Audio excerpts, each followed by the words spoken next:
A Russian spy ship has been spotted just off U.S. shores, and Washington is scrambling to assess what it was doing there. Now, this wasn't a routine transit. It was an intelligence mission. We'll examine what the ship could have been collecting and how.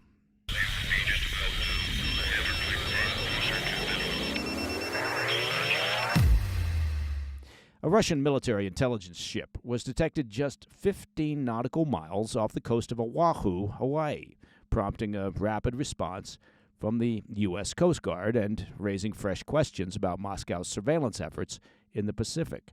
The vessel, identified as the Karelia, is a Vishnya-class intelligence collector, one of Russia's dedicated signals intelligence ships. These vessels are equipped with arrays of antennas, masts, and electronic monitoring systems designed to intercept communications, map radar patterns, and gather data on military movements. Their only job, frankly, is information gathering. And according to reports, the Karelia was operating close enough to Hawaii to potentially monitor activities tied to several of America's most important military assets. Now, it's important to note that Oahu, as beautiful as it is, isn't just a honeymoon spot. It's the nerve center of U.S. power in the Pacific.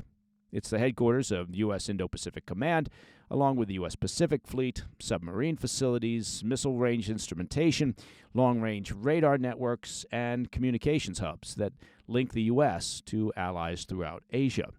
When a foreign intelligence ship positions itself this close, the concern isn't the legality. After all, international law allows ships to operate outside the 12-mile territorial limit. The concern is what the ship is seeing and hearing and recording. According to the Coast Guard, an HC-130 Hercules aircraft was dispatched to conduct an overflight, while the cutter William Hart moved in for surface monitoring.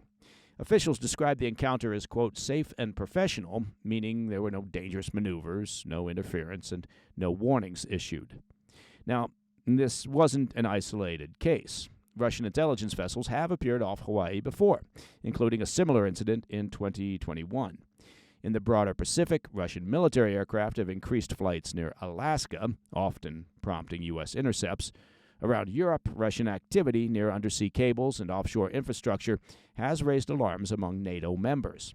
And while Russia continues its war in Ukraine, its global intelligence collection operations have not slowed. In fact, this latest move near Hawaii highlights a strategic reality. Moscow is still interested in probing U.S. defenses, gathering data on America's military posture, and signaling, of course, that it can operate close to U.S. territory when it chooses. So, what could the Karelia actually collect from that position? And the answer is, in simple terms, well, quite a lot. Intelligence ships like this collect signals intelligence, or SIGINT. It specializes in intercepting radio and electronic communications, and that includes military transmissions, unclassified radar sweeps, and even the electronic signatures of aircraft and ships and missile systems. They can also observe patterns, how often aircraft take off, what frequencies are active during exercises, and which naval assets are entering or leaving port. For any foreign military competing with the U.S., especially a country that wants insight into submarine movements or missile defense sensors or Indo-Pacific Command operations, those details are valuable. There's also the question of undersea activity. The Pacific region hosts key communications cables, data links, and naval transit routes. Mapping those networks or documenting acoustic conditions can contribute to future intelligence campaigns. A vessel positioned 15 miles out could also gather environmental data useful for submarines or underwater drones. So far, Washington's response has been fairly muted. It hasn't issued a diplomatic protest, nor has it publicly escalated the encounter. But behind the scenes, analysts are digging into the telemetry, trying to determine what systems the ship activated, which frequencies it monitored, and how long it stayed. It also raises questions about timing. Why now? Well, why indeed? Russia is under intense strain from the war in Ukraine, yet it continues to commit resources to long-range intelligence missions. One possibility is simple. Intelligence collection is a constant job, regardless of battlefield pressures. Another possibility is signaling, messaging. It's a reminder that Russia remains a global actor with the ability to approach U.S. shores, even if its army is bogged down elsewhere. And of course, it could be connected to broader coordination with China, which has increased its own maritime operations around Japan, Taiwan, and the South China Sea. The bottom line, a Russian intelligence ship operating just outside U.S. territorial waters is not illegal, but it is strategically significant. It shows that Moscow is still willing to test how closely it can approach American military strongholds, and it forces the U.S. to assess what information may have been gathered. All right, coming up next, the U.S. moves to label Venezuela's Cartel de los Soles, or Cartel of the Suns, as a foreign terrorist organization. We'll explain what this designation means for the Maduro regime. I'll be right back. Hey, Mike Baker here, and I've got some breaking news from our friends at Beam. Now, Beam's cyber sale is open for early access for PDB listeners, and it's their best offer of the year, but only for 48 hours. Right now, you can get up to 50% off, and with my code MIKE, that's M-I-K-E, of course, you can grab Beam's Dream Powder for just, get this, $32.50. Now, if my math is correct, that's only $1.08 per night for the best sleep of your life. Dream is packed with ingredients your body actually needs to sleep. You got reishi and magnesium, you got L-theanine, apigenin, and melatonin, dosed intelligently, not like that drugstore stuff that can leave you groggy. Go to shopbeam.com/Mike and use code Mike and get up to 50% off during Beam's cyber sale. And you can grab Dream for just $32.50. But here's the catch. It's only available at this price until it sells out. So seriously, think about it. How much would you pay for a truly great night of sleep? With Beam, it's just $1.08 a night. And that, my friends, is a dream bargain. Hey, Mike Baker here. Now, not to stress you out, but Thanksgiving is right around the corner. You probably noticed. And one of the great things about Thanksgiving, as far as I'm concerned, is that it's one of the few times in the year when we can all slow down, gather as families, and remind ourselves of what we're thankful for. It's about gratitude, not just for the past, but for the future that we're building. Now, the great team at Tri-Tails Premium Beef, they understand that. You have to check these folks out. They're terrific. They're a fifth-generation ranching family in Texas, raising cattle the right way and shipping the best-tasting beef right to your door. And just in time for Thanksgiving, they've created what they call the Thankful Box. It's built for this season to help you create the amazing meals that bring people together. Now, it's more than a holiday meal. It's a way to feed your legacy. And let's be honest, nobody is going to be upset if there's a little less turkey on the Thanksgiving table and a little more beef, or a lot more beef. Find it now at trybeef.com/PDB. Again, that's trybeef.com/PDB. Welcome back to the PDB Afternoon Bulletin.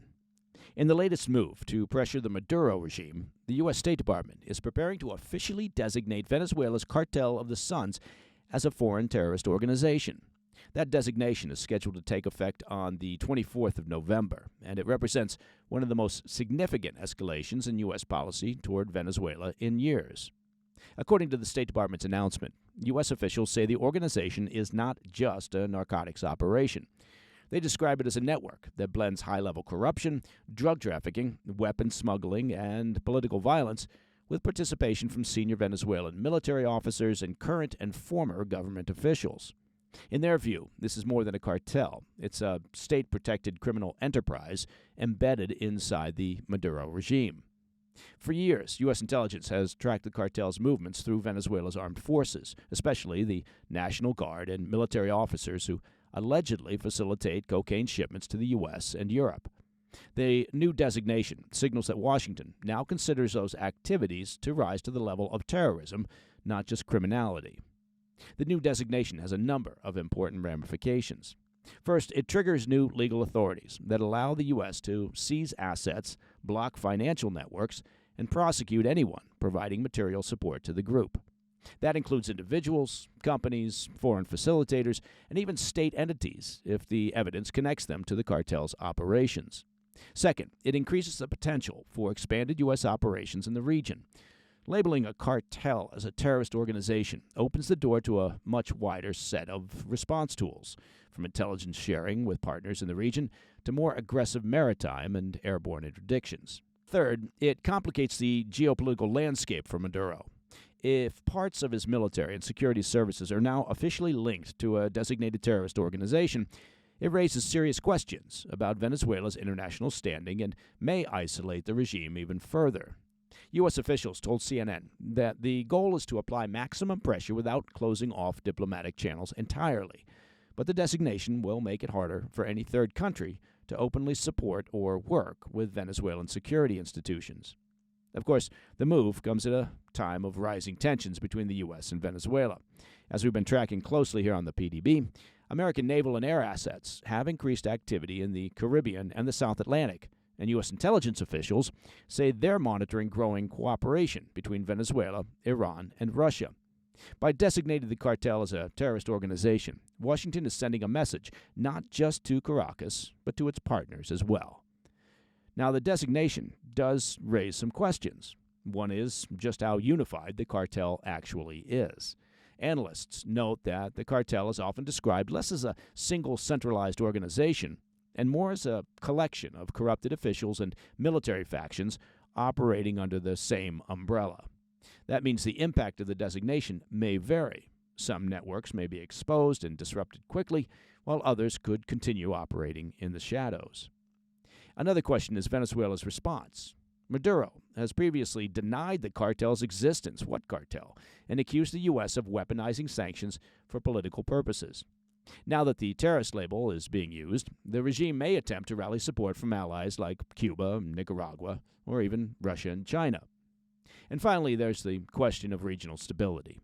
Neighboring countries may be forced to reassess their own policies toward Venezuela, especially regarding cooperation with U.S. law enforcement and U.S. military. And that, my friends, is the PDB Afternoon Bulletin for Monday, the 17th of November. Now, if you have any questions or comments, please reach out to me at pdb@thefirsttv.com. And, of course, to listen to the show ad-free, that is perfectly doable, and it's very simple. Just become a premium member of the President's Daily Brief by visiting pdbpremium.com. I'm Mike Baker, and I'll be back tomorrow. Until then, stay informed, stay safe, stay cool. Hey, Mike Baker here. Let me take just a moment to talk about personal finances. Now, I suspect you already know this, but the holidays are going to be here before you know it, right? And for many families, that, of course, means excitement. But for some, it means perhaps a little stress. Between gifts and travel and higher prices, it is easy to feel overwhelmed, especially if you're already relying on credit cards to cover the basics. So if that debt is piling up for you, well, you're not alone. Now, if you're a homeowner, perhaps you've already considered reaching out to our friends at American Financing, but maybe you hesitated because you don't want to give up your low mortgage rate. Well, that's why the folks at American Financing created the Smart Equity Loan. It's a simple, smart way to get your finances back on track without giving up your low mortgage rate. Unlike a HELOC, which can fluctuate with the market, the Smart Equity Loan offers a fixed rate, so you'll have one predictable monthly payment. It lets you use your home's equity to pay off high-interest debt, free up your cash flow, and still keep your existing mortgage intact. There's no upfront fees. That's important. So to find out if you qualify, just call 866-885-1881. That number again, 866-885-1881. Or just visit americanfinancing.net/PDB. Hey, thanks for tuning in. If you enjoyed this video, don't forget to hit that like button and leave a comment, a really positive, nice, and kind comment. That would be appreciated. And if you're not already subscribed to our channel, make sure to subscribe and turn on notifications so you don't miss any of our daily updates.